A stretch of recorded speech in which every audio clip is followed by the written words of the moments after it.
所有的朋友，大家好，我是江汉，非常高兴大家来打开您的频道，收看今夜10点见的节目。这是由江汉工作室为您所制作主持的一个档节目。今天非常荣幸，在我们节目当中要为您访问到一个青年的作家，而这位青年的作家呢，不仅他的作品在美国得到了相当高的评价，同时也得了许多大的奖项。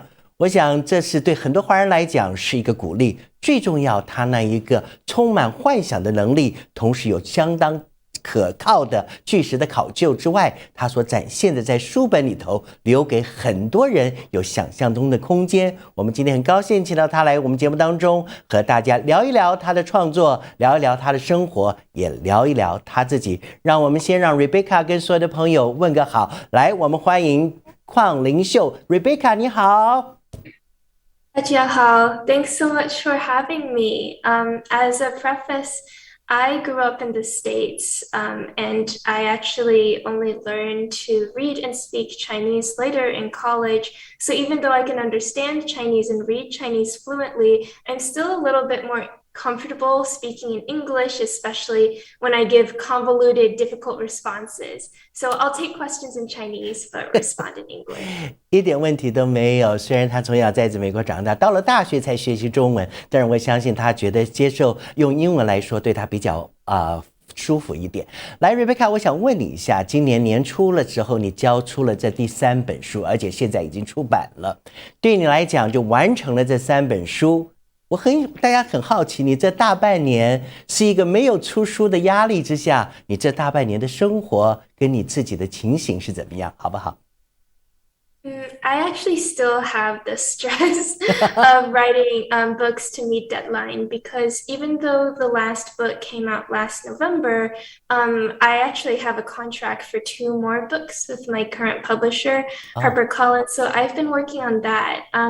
The last year was interesting for me because it was the first year in a long time that I was not in school. I came back from Oxford and I was thinking about starting my PhD in the fall of 2020, but since we were in lockdown in the US, my advisor thought that it was best to defer for a year because it would be really difficult to get started on coursework when I don't have access to a library, when I can't take classes in person, etc. So I spent that whole year working on my next novel and turned it in this past summer. So I've been writing full time. And once I turned in that novel, so book 4 for me, I started working on an extra secret project. Book 5, which actually don't tell anybody, is going to sell to a publisher this week. We put it on submission and a publisher made a really big offer and we're probably going to say yes pretty soon. So by the time this interview airs, the deal will have been closed. So I've been extremely excited about that. It's a project that is new for me because I've been writing science fiction and fantasy primarily, but I wanted to try a more contemporary literary fiction novel about real people and real issues. And I started writing this new novel during the past year when we were seeing a really big increase in anti-Asian hate crimes, anti-Asian discrimination in the US. And it made me reflect on what it meant to be Chinese American and what it meant to deal with racism targeted directly at people who look like me, and xenophobia and a general anti-Chinese sentiment. So that's the project that will probably come out in spring or summer of 2023, and I'm really excited to be able to announce what that is about and share that with readers. 所以说，其实 Rebecca 完全没有停止她的创作，特别是在过去这1年，在美国社会里头所发生的一些的亚洲人的仇恨的这些事情，她都会放在她的极精密的过程当中，准备在2023年里头给大家出版。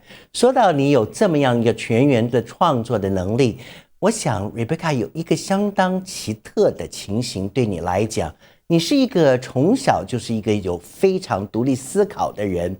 我一直很好奇，像你，比方说你高中就知道说你要自己选择去一个私立学校，因为那边是全美国训练辩论一个最好的学校，你就会去自己去选择你要的。我只想好奇说，你的一个独立性跟你独立思考的能力是天生的，还是你慢慢的学习累积，跟父母对你开放的教育有没有关系？ That's an interesting question. I think that when I was a child, I don't think I was particularly more focused or hardworking or driven than other kids.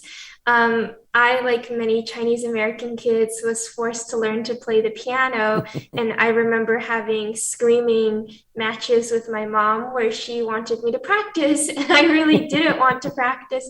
And she had to force me to sit at the bench while tears and snot were dripping down my face.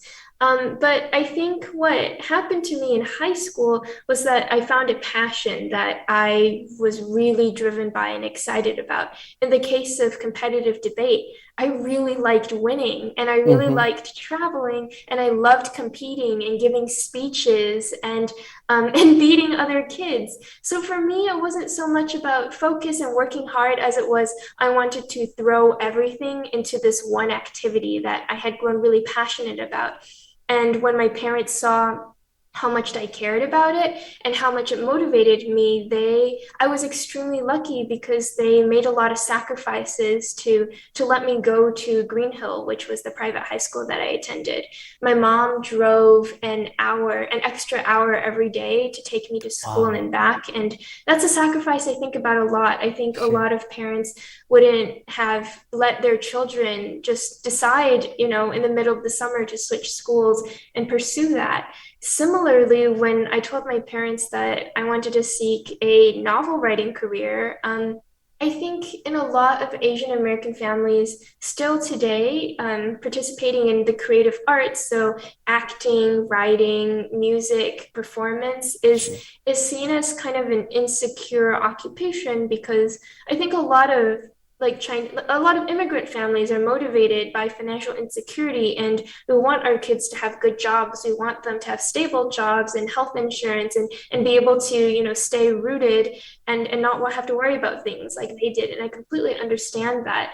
And that's why when I started college, I majored in economics because I didn't want my parents to have to worry about me finding a job. But when I told them that I wanted to be a writer, I had their full support and they motivated and cheered me on the whole way through. And actually, when I was writing my first novel, so way before I even got a literary agent, way before I even knew that The Poppy War was going to be published, I sent it chapter by chapter at a time to my dad, and he was my first fan. His reactions to my work were so encouraging and excited that it motivated me to finish the whole thing. And then I sent it out and got really lucky and got a 3-book deal out of it. So I think it was a combination of my parents being willing to let me chase my own passions and my finding the things that really motivated me, that have put me where I am now. So I have a lot to thank them for. 其实我刚才这个问题里头 Rebecca 同样提出了3样东西，是我很想在今天跟她一起来探讨的。第一个，她说到她的个性里头，虽然她从小很规矩的照着父母给她安排的，像所有亚裔的子女一样学习很多的东西，因为父母们希望孩子做这样的事情。但她这里也说到，她是一个非常想赢的一个人，所以说他在高中在那个辩论赛里头找到，然后他也提到了第一代移民里头的那种不安全的感觉，还有在父母之间和子女之间，其实这都是一个非常重要的问题。先谢谢你把我想要问的问题，你先给我了一些的铺陈，让我来先问你一下 Rebecca， 你说你是一个非常想要赢的人，照理说你从小在父母的给你的很多的管教里头，就是要学这个学那个，你也都乖乖的听从父母的一个安排。可是到了你高中时候，你很想说我要出去参加各样比赛，我能够离开，我能够去赢，这是我很想要。这个中间有没有一个什么样的改变，让你觉得说我要从我那个很乖很被父母照着父母的方法教育的情形之下出去，我要在那些一场又一场的辩论赛里头我要赢，有没有这样的一个感觉？ Yeah, I did think there was a shift. I think up through middle school, when my largest extracurricular activity was playing the piano, I wasn't very motivated because I just didn't love it. So even though I was going to piano competitions and I was performing and I was practicing for hours and hours a day, and I was doing all the things that, a competitive, good Chinese American girl should be doing, my heart just wasn't in it. So I felt like I was going through the motions to make my parents happy. And, because piano lessons cost a lot of money and I didn't want to let my mom down. But I think that we can't just be motivated by guilt and responsibility. I think we have to be motivated by my passions. And when I went to my first debate tournament in high school, I felt something like I had never felt before. When I got up on that stage, when I started speaking and watching people listen to me, when I saw the fear in my opponent's eyes, and when I was making arguments that I knew were good, I felt like this was what I was born to do. And I was having so much fun with it that I didn't even notice the hours and hours of hard work that went into it. I mean, our debate team would routinely hold practices until 9 in the evening. I would get home and finish my homework and then work until past midnight doing research for debate tournaments. And then I was only getting 5 hours of sleep a night in high school, and I was so exhausted all the time, but it didn't matter because I loved it so much. And when you love something that much, the amount of work, it doesn't feel like work anymore. It just feels like you're doing what you were meant to do. And similarly, a lot of people ask me, how do you balance writing novels and being a student at the same time? Isn't it a lot of work? How aren't you tired all the time? And my answer is, well, schoolwork is work, but writing novels is my passion, and it's what makes me happy, and what makes me excited about waking up in the morning. So it's never felt like work for me. And so I think that's the key to being really competitively successful at whatever you do, to figure out the thing that makes you feel like you're placed on this planet to do it and to pursue it as far as you can. 是 Rebecca， 你这里提到了一个你心中的一个热情得到了一个发挥。可是我想在你那一个参加高中辩论的社的时候，你花了非常多的时间，所以你每天的睡眠只有5个小时。我想要问你的是，在那一段的时间里头，你的父母有没有因为说你花了太多的时间在你的那一个有 achievement feeling 的一个社团的里面，然后给你一些的压力，说你不应该花太多的时间，你应该花更多的时间在你的工作上。当有这些情形来临的时候，会不会就是因为你睡眠睡得很少，你想要告诉你的父母说，我可以平衡我的生活，我的成绩依旧很好？有没有在那个有没有一个 conflict 的过程？有没有过？ Oh, all the time. So my mom wanted me to go to sleep by 11 p.m. at night when I was in high school. She really wanted me to get at least 6 hours of sleep every night, which is she's probably correct. But since I wanted to keep working, we had to fight almost every single night because I would want to keep my laptop because I was doing all my work on my laptop, and she would come and take it away because she knew if I didn't have my laptop anymore, then I couldn't do any debate work. And, she said, if you're not getting enough sleep, then you can't do well in school. And if you can't do well in school, you won't get into a good college, etc. And at the time, I was so mad at her, but she was right. I was falling asleep during classes. I was so tired all the time in the middle of the school day. And probably if I had struck a little bit more of a balance and listened to my mom, my grades would have been a little bit better in high school. But I was a teenager, and teenagers never listen to their moms. So, Mom, if you're watching, you were right. But yeah, we definitely had those fights in high school. But once I got to college and started, pursuing my own career, and I wasn't living at home anymore. So now Mom can't tell me when to go to sleep. 说到这一点，因为你刚好提到了这个中国家庭的孩子的问题，我很想先跳到我本来后面要问你的问题。我想问你的是说 ，Rebecca， 你的小说其实是在你的第一部小说在你19岁就写出来了，而且你写的这一个人物里面，他们有很多的，每当他要有那个神力的 power 出现的时候，都是他在 anger 中，或在情绪当中，或在 hatred 当中，他就有那个神力出来。我不知道你那个时候在写的时候，是不是有反映一点点你自己在家里成长，或者说一般亚洲小孩子都有这一侧。尤其你刚刚提了一个很鲜明的例子，说你的母亲把你的 laptop 拿走，这是很多孩子可能会有更强的反应的情形。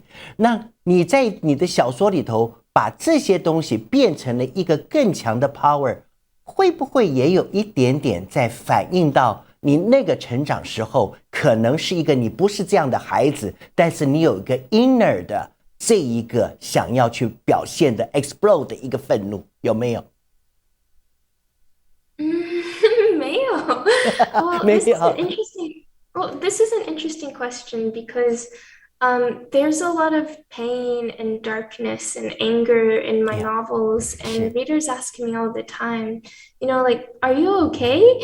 Did you have a really sad childhood? Like, what motivated all of this? And well, I'm a pretty happy person, and I also don't get that angry. I also had a really wonderful childhood.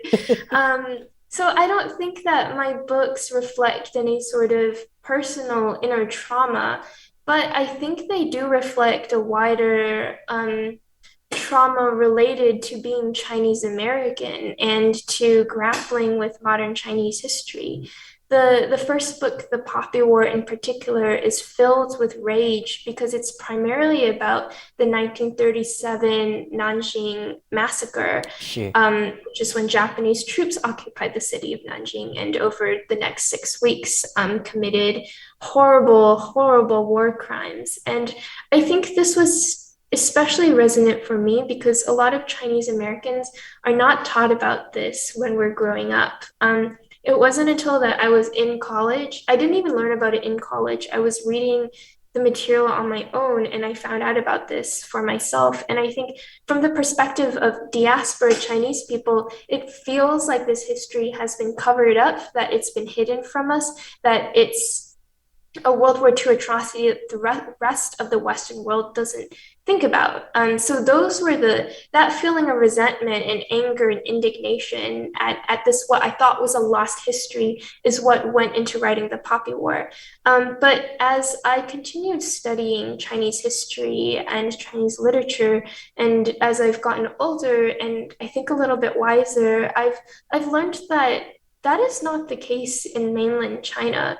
In fact, the opposite is true, which is that the Nanjing massacre is overrepresented and overutilized and politicized, often in ways to stoke nationalist patriotic sentiment and anti-Japanese sentiment in ways that I'm not sure are helpful. So the anger that went into the Poppy War was born out of an identity crisis about being Chinese American and my own relationship to Chinese history as a person who didn't grow up learning that history and didn't grow up speaking or reading the language and finding my way back to it. And you can see my relationship with Chinese history evolving over the course of the trilogy because it begins from a very simplistic revenge narrative to a much more jaded, complicated meditation on the ultimate futility of violent revolution and how much violence and vengeance and retribution can actually push us towards building a stable and democratic future. And the last book ends on a lot of open questions because I don't know the answer. I don't know what future is best for China, and I don't know, those are questions that most post-colonial theorists don't know how to answer.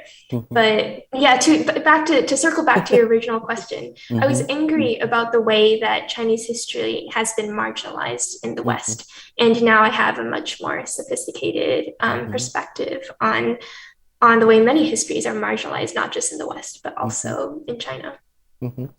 Rebecca 说她自己在成长一个很愉快甚至幸福的一个家庭，所以说真正回到中国的那一年，她接触了南京大屠杀的这个议题之后，可能是她人生里头第一次面对这些残酷。那 Rebecca 我很好奇你那一年就是除了南京大屠杀对你来讲是一个很大的震撼之外，还有的就是说你回去了之后跟你的祖父母第一次开始用中文的交谈，然后你逐渐的把中国的历史和你这一个在西方里头学习东西有了一个结合。你可不可以回忆一下，就说在那一年，我一直觉得19岁的那一年对 Rebecca 来讲是一个相当重要的一年。你可不可以具体的告诉我说，在这一年当中，你到底觉得你身上在中国的那一年，你给你的震撼是什么？学习到了什么？然后有没有一点点会是你下笔写东西的一个 mission 的一个 original 的原因？ Yeah, that's a really good question. So the context here is that I took a gap year between my sophomore and junior years of college, largely because I was really not enjoying studying economics. I wasn't very good at it, and my heart wasn't in it. But I had received a job offer the previous summer to work for the NHS DLC, which at the time was a company that teaches debate to Chinese high school students and runs debate tournaments. And since I have a lot of experience coaching debate and teaching debate camps, I was really excited to go to Beijing and just work for a year and pay my own way and get some work experience and then go back to school with a new perspective on what I wanted to do with my life. And that year just totally shocked me. It was the first time that I'd lived on my own and paid all my own bills and paid my own rent and food bills, etc. And aside from the previous summer where I spent a few weeks in Beijing studying Chinese, it was really my first time spending a lot of time in China. Waking up every morning, going to the grocery store, all the signs are in Chinese, speaking to cashiers, going to restaurants, everything was in Chinese. And I began thinking a lot on who I was and where I fit in all of this, because when I was growing up in the US, I grew up in Dallas, Texas, and the neighborhood that I was in, there aren't that many Chinese people, not that many people who looked like me. There are actually a lot of Chinese people in Plano, Texas, which is just an hour away, but for whatever reason, my parents decided to live further away. So it was a largely white neighborhood. So I grew up always feeling like I didn't quite fit in and not knowing who I was. There's a picture of my dad. We're very close. And when I was in China, it was the first time that I was around people who looked like me, and who looked like my parents. And I didn't know what to do with this, because at the same time, it's not like I went to China and I suddenly belonged, right? Because I didn't have the language skills. So within, 30 seconds of talking to me, people would be like, oh, you must be like American Chinese. You're not like really China Chinese. And because I'm not very careful about staying out in the sun, so I get tanned a lot. A lot of people were like, "Oh, so you're mixed race, maybe? Like we don't think you're like fully Han Chinese. We think maybe you're Mexican Chinese, maybe you're Thai, maybe you're Southeast Asian." So all of these like racial stereotypes were being inflicted on me because I, was not your average Chinese girl who'd grown up in Beijing and spoke with a perfect Beijing accent and didn't have the same hairstyle and skin color as girls who were native to China. So I really didn't understand where I fit in any of this. But what I knew was that I wanted to learn everything I could about the place where I'd come from. So it was during that year that I started reading the newspaper every morning in Chinese to teach myself more vocabulary, to get good at reading. When I went back to school, I changed my major to Chinese history, and I started writing my first book as a way to process my family's history and process all of these stories and all this culture that I had grown up removed from. And I think that year has motivated my current studies to today. So I'm doing a PhD in modern Chinese literature. Wow.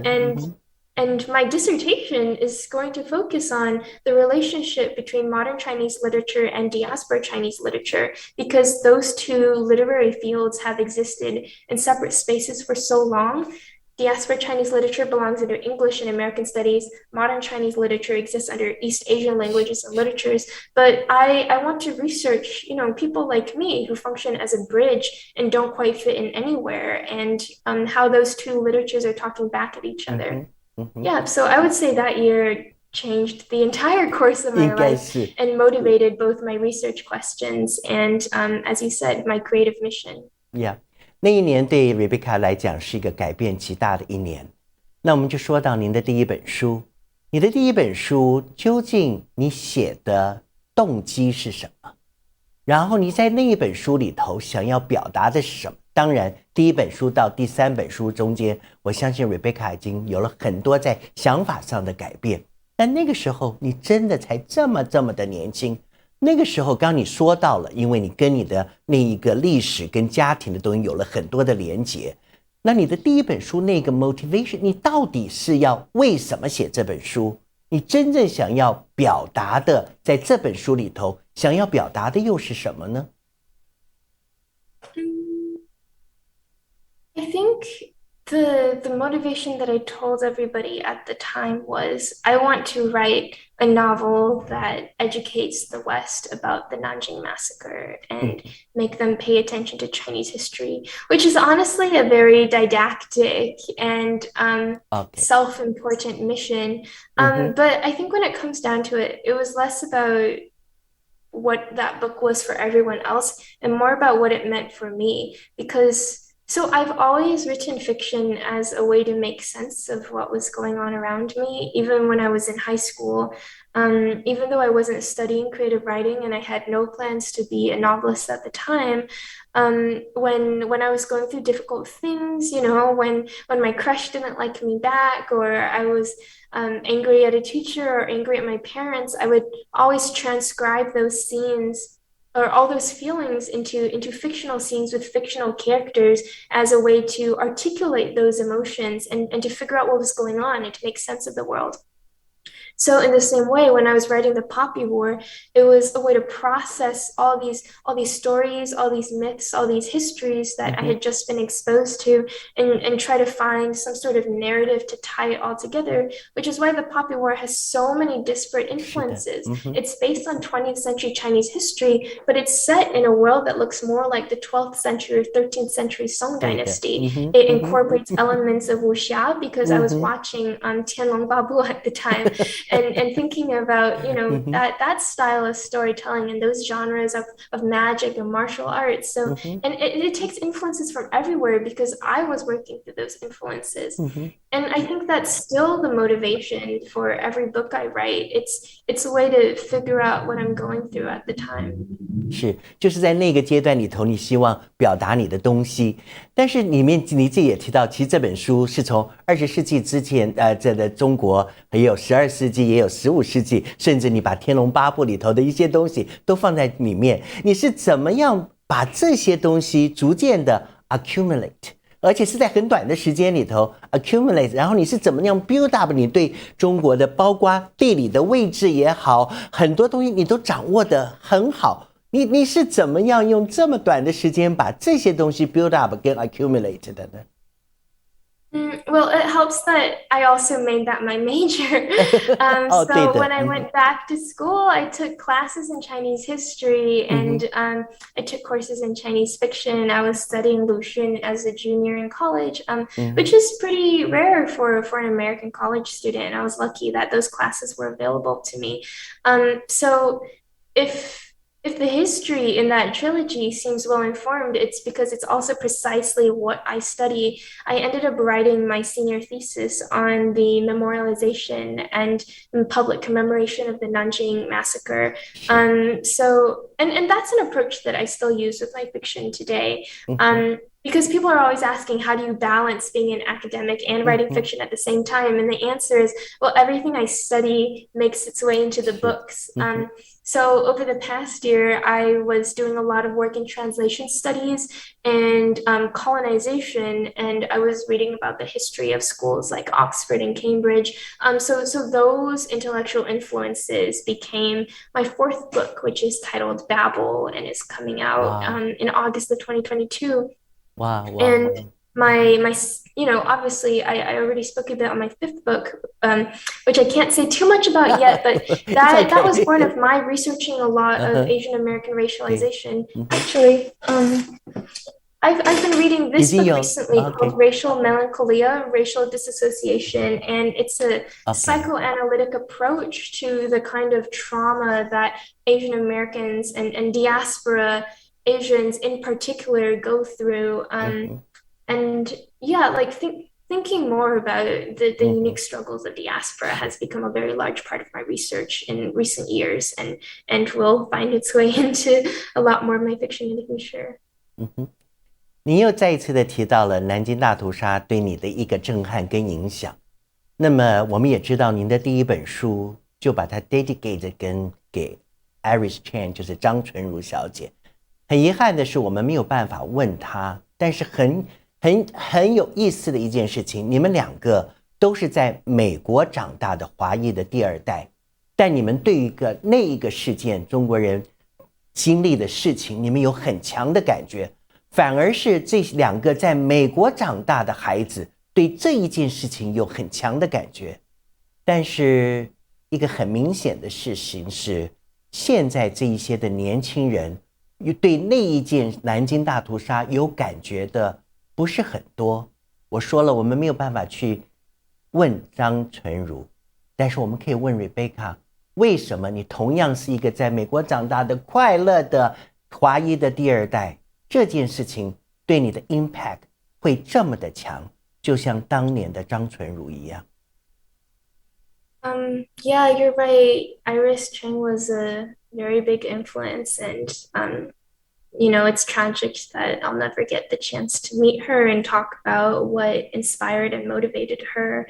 But I think in memory studies, there's a concept called prosthetic memory, and it's when a memory or a traumatic experience that a group of people did not personally undergo becomes adopted by them, and they make that memory part of their identity and something that shapes the way that they interact with the world. And I'm guessing, well, it's a pretty strong guess because Iris also writes about this in her book, but for both of us, I think growing up in the US and then learning that this had happened and then feeling very strongly as though it had been covered up and ignored and overlooked by the West, in the same way that a lot of contributions by Chinese Americans to American history have been overlooked, was something that was deeply both frustrating and motivating, because I think we're both motivated to tell that story. And it's still something,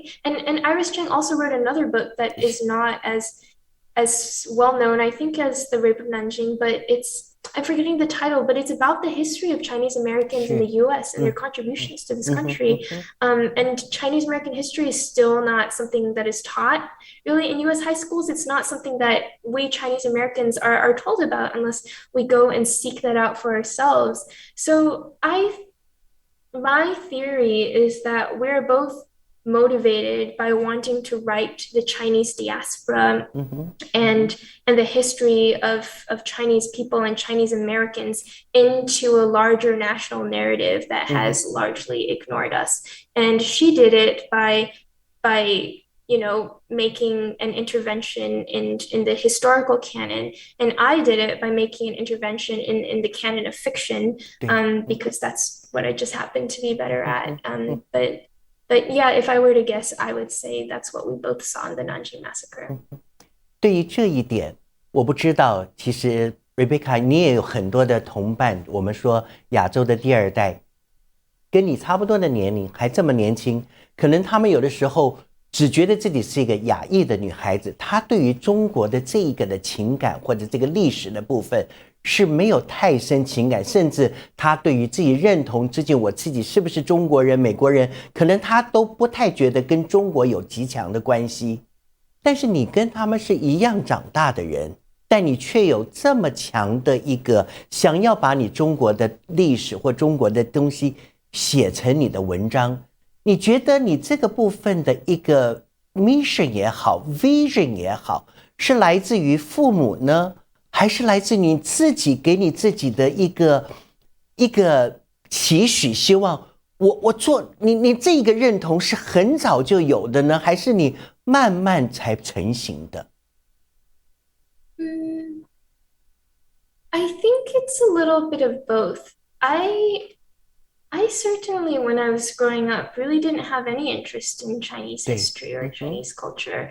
I enjoyed going to Meihua supermarket on Saturdays, and I enjoyed the food my mom 对，made, 嗯 but 哼，otherwise, 没有 I 了，wasn't really motivated to learn about where I had come from, or even motivated to learn Chinese. I remember having fights with my dad because he wanted me to go to Chinese lessons on Sundays, and I thought they were boring, 嗯哼，and didn't see what the point was. And in a way, it was, I think for a lot of first generation Chinese Americans, this refusal to accept the Chinese part of your identity is a survival tactic.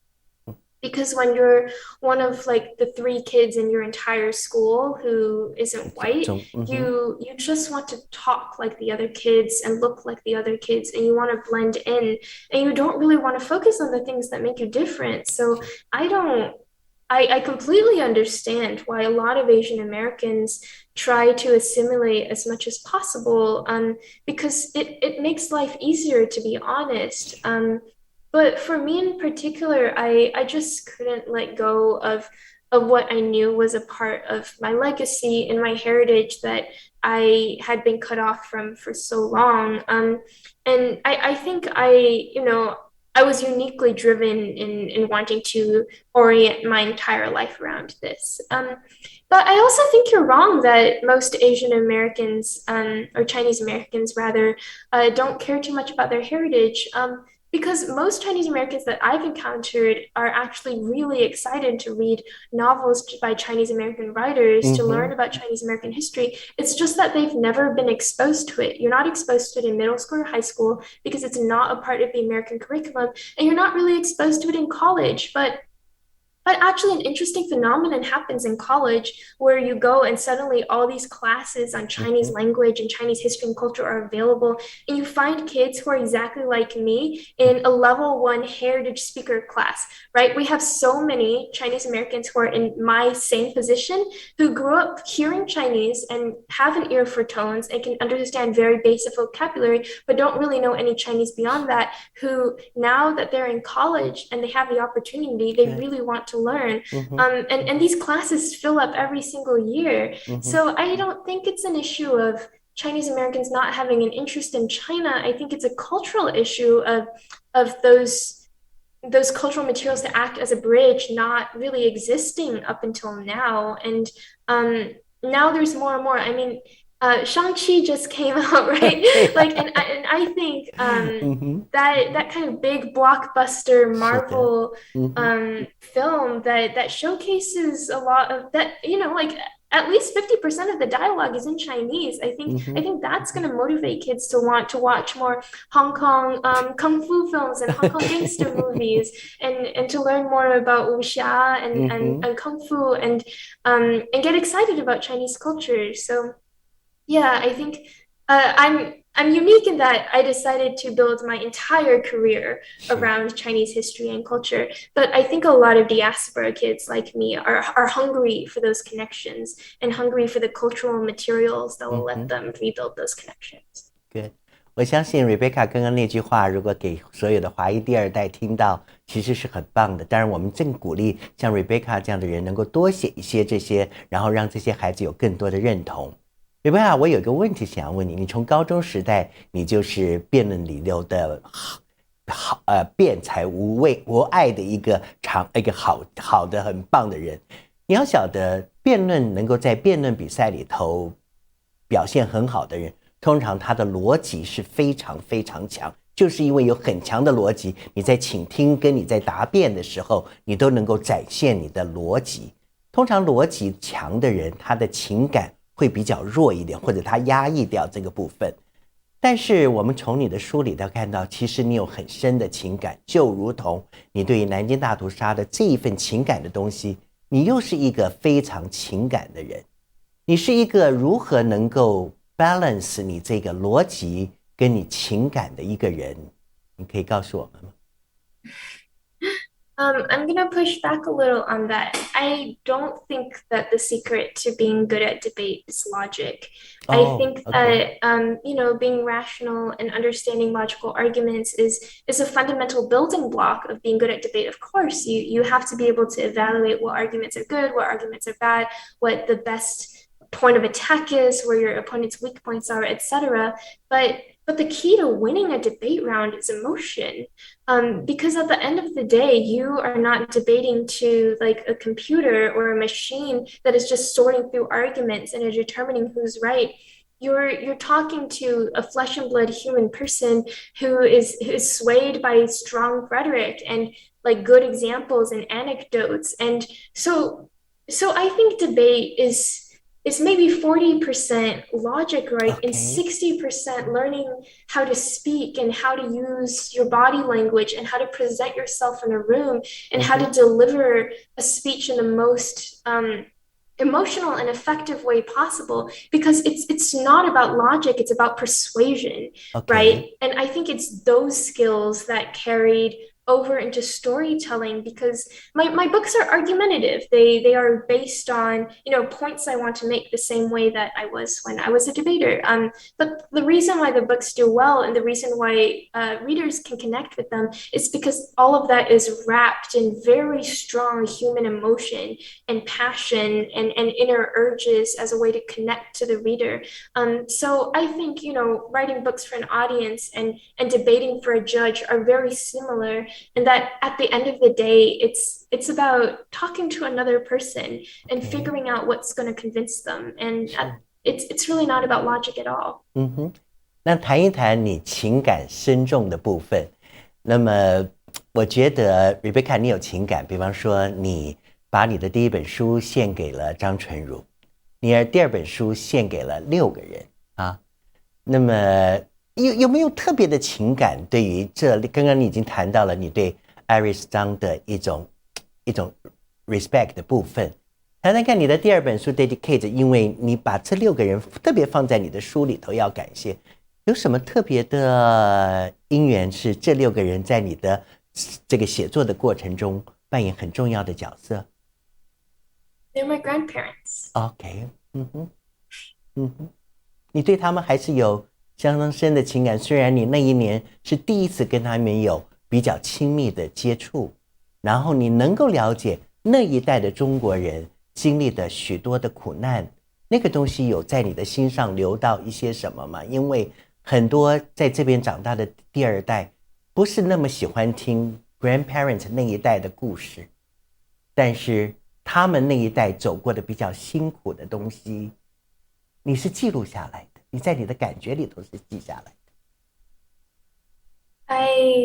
Yeah, I wrote that trilogy for my family, for my parents, and for my grandparents, because studying modern Chinese history is personal for me, because when I understand what happened during the Second Sino-Japanese War, when I learn about the Cultural Revolution, when I think about the Great Leap Forward and the famine and all the vicissitudes of the 20th century, those are not just abstract events that happened in another country. Those are events that my grandparents not only suffered through, but survived and were resilient enough to produce my parents, who produced me. So that there's a great deal of indebtedness there, because without their sacrifices and without everything that they'd suffered, I would not be in a position to be able to write about it. So in a lot of ways, I'm the lucky generation. 是 I'm the 的，one who grew up never having to worry about political struggle and never having to worry about where I was going to get my next meal. I mean, I've seen the school building that my dad attended elementary, middle school in, and I mean, it's dirt floors, right? There's no electricity. 嗯哼，It's an environment that I could not imagine even concentrating in, and he works so hard there, and managed to get himself to Beida, and then managed to get himself to Cornell, and to 嗯哼，bring us to the US, where I got the 嗯哼，best education that that you could ask for. and I never had to do anything difficult. It was all them. So of course I dedicate my novels to them because they are the generations that suffered all the trials and tribulations that it's my great honor to just get to chronicle and document. 嗯哼，当然，你的最后一本，你也献给了那些陪同你一起走过来的所有的读者，然后说的这一些的跟着眼泪存留的部分，有没有一个部分是你 Rebecca 当你写完第3本书的时候，你也跟这个罂粟的战争说告别，所以你有些许的感伤在里头，或者愿意或者不愿意做这一份的告别。I was really glad to be done with the trilogy. It felt like closing a chapter on my life and really finally being allowed to grow up and pursue something new because you have to understand, I wrote the first book when I was 19, and by the time that the third book came out, I was 24. So that was 5 years of my life working on this trilogy. And there are also 5 years that in which I think those can be the most important years of someone's life. Like those are the years in which you graduate from college and get your first job, find your first apartment, and become an adult. And I was in the interesting position of growing up on the page in public to tens of thousands of readers. And people had watched me evolve and change and mature as a writer over the course of that trilogy. So by the time the last book was out, I was really happy to be able to wrap things up and put this trilogy out there as kind of like a living document that chronicled my intellectual maturation, but which also signaled that I'm an adult now. I'm grown. I graduated college. I got 2 master's degrees, and I'm ready to tackle newer, more difficult stuff. So I think so sometimes I think of those novels as my training wheel novels because they're a bit messy. The first one was written by a teenager.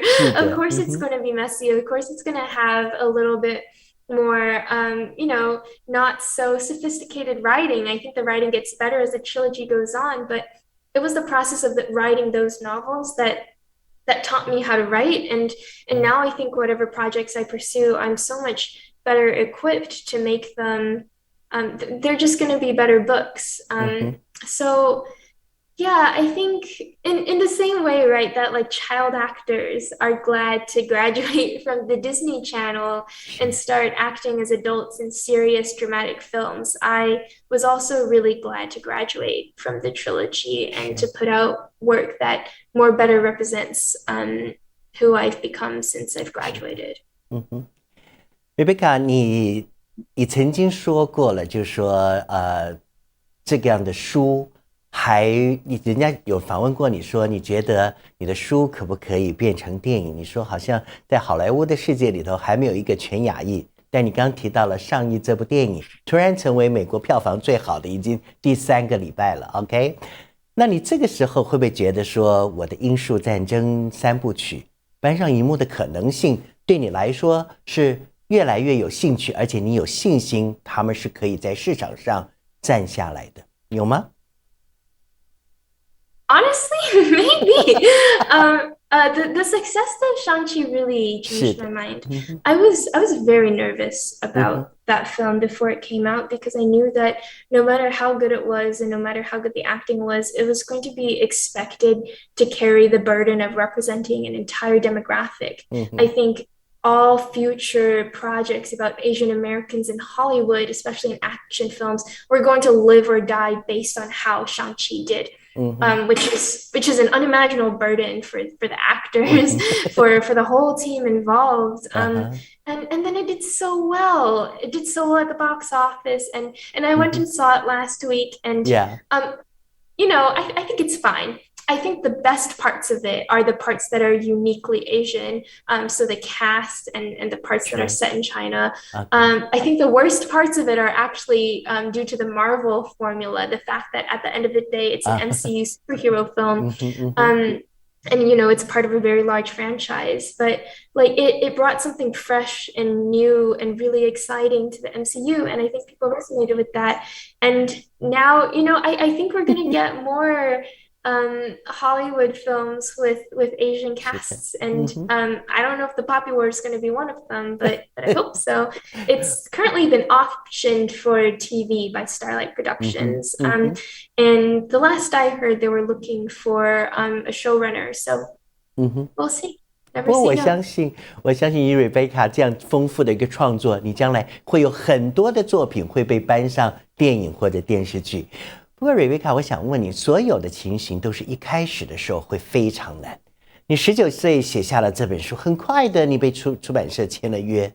你要晓得多少，很多的华裔第二代也想写啊，但是能够真正成名的毕竟还是少数。但是呢，你可不可以分享一下，究竟你那个时候的困难，找出版社看到你，或者怎么样让人家知道你有这个东西？你有没有丢了很多都被退回来的情形？你的尝试后来成功的秘诀是什么？ Actually, my process to publication was pretty smooth. I think I got really lucky and I entered the market at a good time. So I had a literary agent in just a couple of, I think, weeks. And I think we also got a book deal in a couple weeks or months, if that. And so I didn't receive that many rejection letters. And I was really astonished by how easy it felt.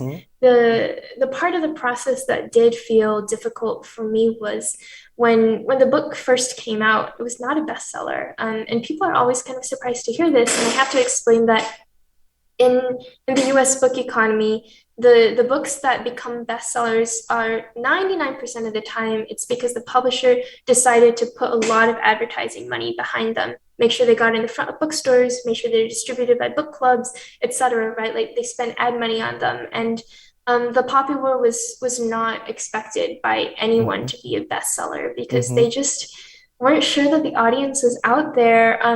So the day that it came out, I felt really disappointed and kind of let down, and also very scared that this book was going to flop and that nobody would care about it and that I would never get another writing contract again.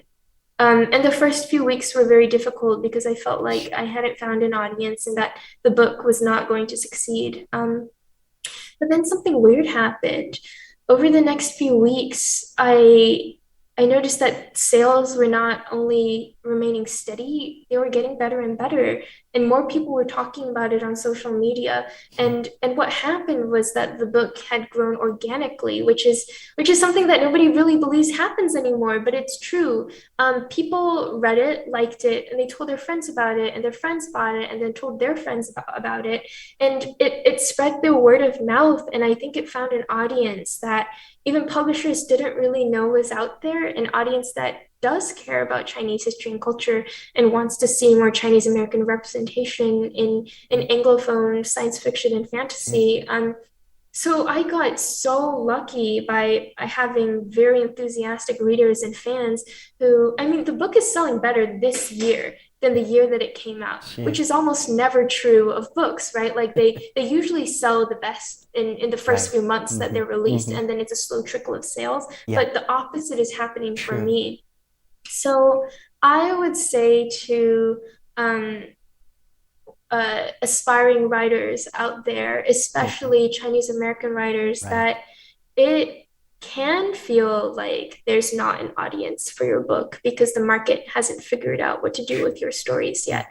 And I mean, think about it from my perspective. When I sold The Poppy War, there was one other fantasy novel that had been published by a major publisher that was by a Chinese American writer, and that was The Grace of Kings by Ken Liu. But there was only that one novel. So of course I thought, this is never going to sell. There's not a market space for this. People don't care about this kind of story. But in just the past 5 years, there's not been a flood, but there's been a trickle of more fantasy titles by Chinese Americans and people in the Chinese diaspora. Fonda Lee's The Green Bone Saga, which is like The Godfather meets Kung Fu gangster films. There's also She Who Became the Sun by Shelley Parker Chan, which I believe is about the Ming Dynasty, and lots more. And and publishers are starting to realize that that audience is out there and that they buy a lot of books. So just have faith in the importance of your story, because the readers are they exist, and the readers are people like you who, when growing up, couldn't find books about themselves on library shelves, and now really, will throw money at titles if they can feel themselves represented in it. So just don't give up, keep going. Good. 谢谢 Rebecca 给所有的年轻的作家都有一些的鼓励。Rebecca， 我来问你一下，因为你算是成名的非常的早，你19岁就出了这本书，然后出版社直接就签了你，然后你继续写了第4本、第5本书。有没有因为你比很多的作家都要成名的早，而且这么快被人家知道，你这5年6年来，你有没有一个 bottleneck， 就是说是被那一个成名的早的 fan 或者被一个 best selling 的一个东西影响到你这个人的创作？你有没有一段时间是我很难突破的感觉？有没有过在这6年当中？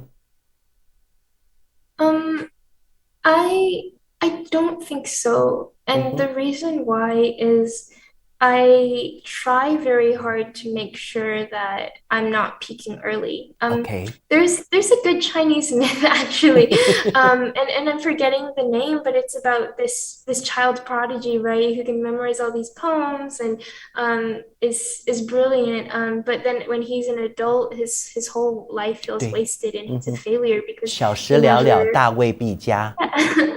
Yeah, I mean, I learned that story when I was a child, and I mean, that prospect terrifies me. So I try to just keep things in perspective by thinking, if I could write The Poppy War at 19, well, the book that I write at 25 must be much, much better. So for that reason, I try not to read too many of my readers' reviews. I try not to think very much about how my books are selling or where I am, but I'm constantly just trying to make myself a better writer because the way I think of it is I'm only at the very start of my career. I'm not even 30 yet, and most people publish their first novels after they're 30. So I'm viewing all of this as training for the real stuff.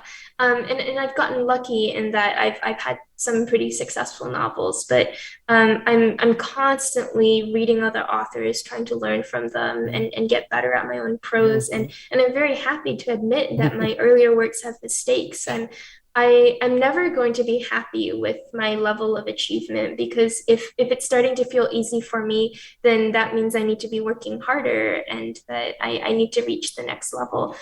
So as long as I never let myself feel like I've reached the peak, then I think my work is just going to get better from here. Rebecca 已经有很多成品、很多 products 的人，他们最害怕的是看他最早的成品。因为最早的成品他在看的时候觉得那个时候不够成熟，有很多我可以写得更好，或者我可以拍得更好，或者我可以演得更好。你有没有这种情形？你会不会已经碰到是说我虽然你的第1本书其实是一个最大的影响的，当然你有后面的2、3本，那你有没有也有一种情感情怯，是说我不是那么敢看我的第1本书？你有没有这种情形？ Of course. I haven't looked at that book in years. Well, think of it this way. Because a book is so deeply personal, you put so many of your emotions and thoughts and feelings about the world into it. And imagine if somebody found your teenage diary, right, that you had written just for yourself and then put it on shelves for thousands and thousands of people to read. And no matter, how much you matured or grew from that self, that's always how people saw you. That's how I feel about The Poppy War. I'm proud of that book. I think it's a good book. I'm excited that it does well, but I feel like the person who wrote it is already a complete stranger to me. The way we think about the world is so different. The way we write and come up with characters and tell stories is so different. And I feel like I'm better. I feel like I'm older and smarter and have learned a lot more, and that person was naive and bold, but not that good of a writer yet. So that's something that I've had to make peace with. The fact that when most people encounter me as a writer, they are encountering a version of me that does not exist anymore. But I'm hoping that my next works will 永远是 be 最 even 好的， popular 更快 and 速 sell 会， better, and 嗯 that 哼， I'll have a chance to represent who I am now 是 to 的， to a 嗯 wider 哼， audience. 嗯哼。内在的一个piece， 我觉得是最重要的。我们今天真的非常高兴跟 Rebecca 聊了这么多，而且谈得这么好。Rebecca， 你今天也提到了好多你成长的经验。在我们节目结束之前，因为你是一个从小也在父母的引导当中做了很多父母期望中做的事情，然后你刚好也很幸福，你也成功，你也做到了父母的期许。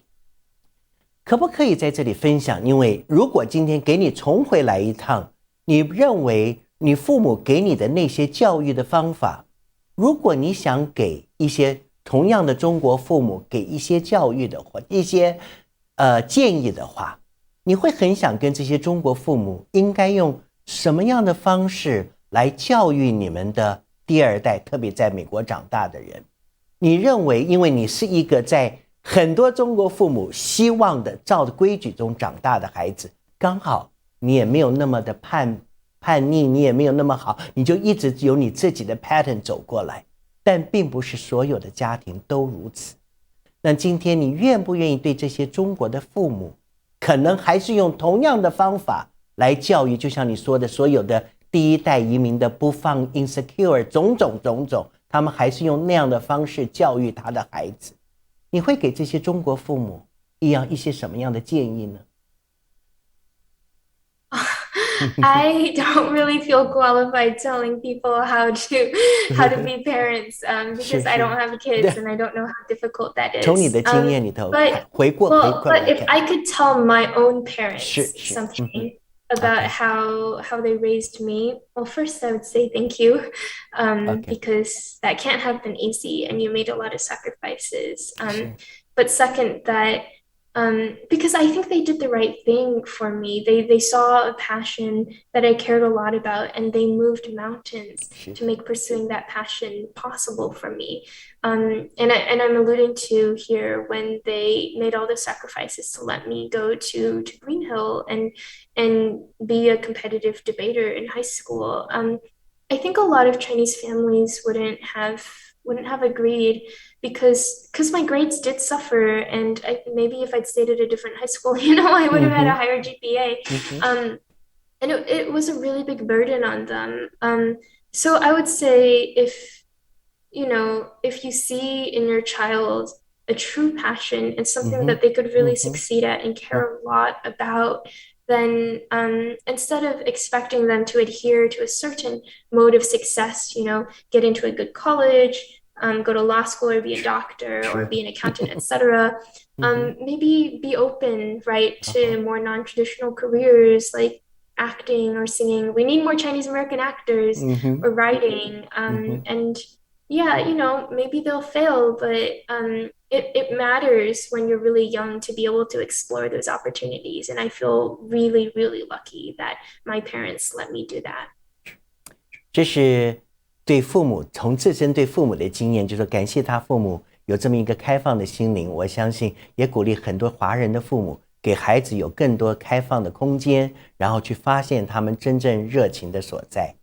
如果我再要求你说跟这一些在美国长大的第二代像你这样，因为你现在真的还是非常年轻，在成长中的 teenager， 很可能这些人都是在你的 popular world 里头找到他们自己非常棒的 fantasy 的东西，然后他们可能有很多的 conflict 或者跟父母之间。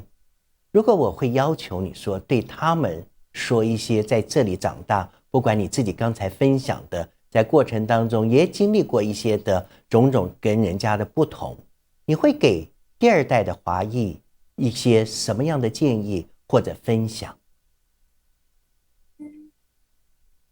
I would say try to read some novels by Chinese writers in translation, OK because there is a lot that I didn't understand about my parents' generation 嗯 and 哼 where they'd come from and the things that they've been through. But after reading literature by their contemporaries and understanding kind of the environment in which they'd grown up and what they left behind, I think I see my parents in a different light. Mhm. So if you're having a difficult time, communicating with your family because of that cultural difference, I think maybe try reading about where they might have come from and see if you can build a foundation for having conversations about that. 我觉得这是一个非常好的建议，可能对一些年轻一代的人，当我还找不到我认同，透过一些的书的这个讲到这些的历程时候，对你自己的原生家庭会有更一些的了解。我们非常感谢 Rebecca 今天接受我们的访问。最后谈谈看你的新的计划，你的方向，有可能你会变成一个写剧本的人吗？因为你的这个想象空间这么的大，然后或者除了作家之外，你还可能去做别的东西吗？那 after 你完成了你的博士学位之后， I'm certainly going to have 3 more books come out after the Poppy 是， War. One of them, Babel, has already been announced. One of them will be announced soon, and good. one of them I have not started writing yet, and need to get on that because the deadline is not too far away. But I'm also pursuing my PhD in East Asian languages and literatures here at Yale, and yeah, I'm working on a dissertation, as I said, about contemporary Chinese literature and diaspora Chinese literature and how they interact with each other and how translation plays a part in that. So my hope is to become a professor and teach Chinese literature and Asian Wow. American literature to students who were just like me and wanted to explore their heritage and culture more. So yeah, I really want to be a professor, and that's what I hope the future holds for me. 希望你能够开一个电视节目，把你这个在教授上所要教学的东西，让更多的华裔的年轻看到这里。